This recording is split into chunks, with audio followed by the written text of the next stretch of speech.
Ég heiti Hrafnhildur Halldórsdóttir og ég bý í Glasgow og lærði þar. Ég er búin að vera þar í 15 ár. Fór út til að taka BA-próf í myndlist og í lengdist og tók líka masterinn þar, Glasgow School of Art. Ég vísaði kannski svona, eða valdi ákveðin efni sem að ég hef oft notað og síðan valdi ég annað efni, koparrörin, sem svona pínu tilvísun í ásmund.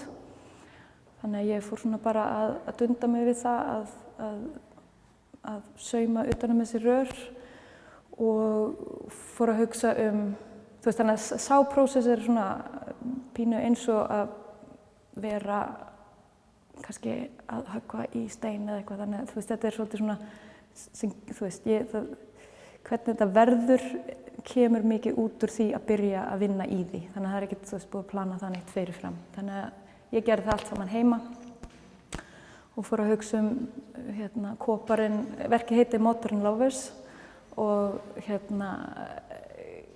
mér fannst gaman að hugsa koparinn sem svona varmaleiðir og þetta er svona eitt af þessum málmum sem hafa rafleiðni og varmaleiðni eða mesta.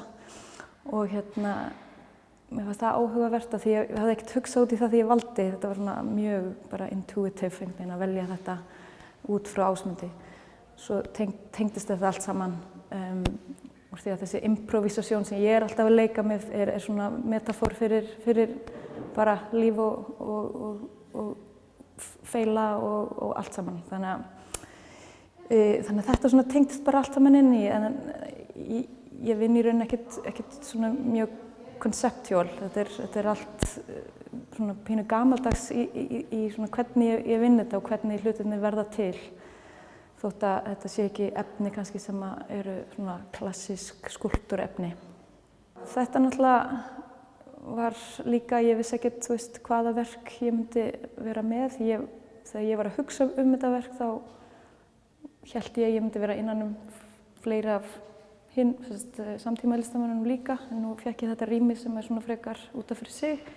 Það er bara fínt, ég fékk þá að spreyta mig með svarta málingu og svona eins og sem ég vildi, sem ég kannski ekki geta gert.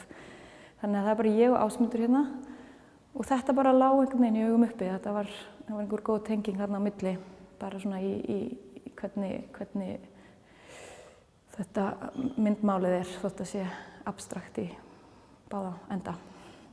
Ég vinn mjög mikið þannig að ég kem inn, ég reyni að hugsa sem minnst Ég var auðvitað með nokkra svona möguleika sem ég langaði til að prófa. Ég var farin að hugsa stöpla þegar ég kom hérna í sumar og kíkja á rýmið, eða á safnið.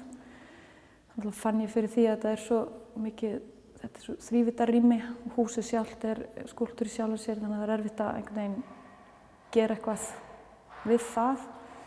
Þannig að ég var svona farin að leika mig við þá hugmynd að nota stöpla einhvern hátt og svo er ég með nokkra aðra möguleika en ég reyndi að hugsa sem minnst það fyrir en ég var vissið, þú veist, hvar ég yrði.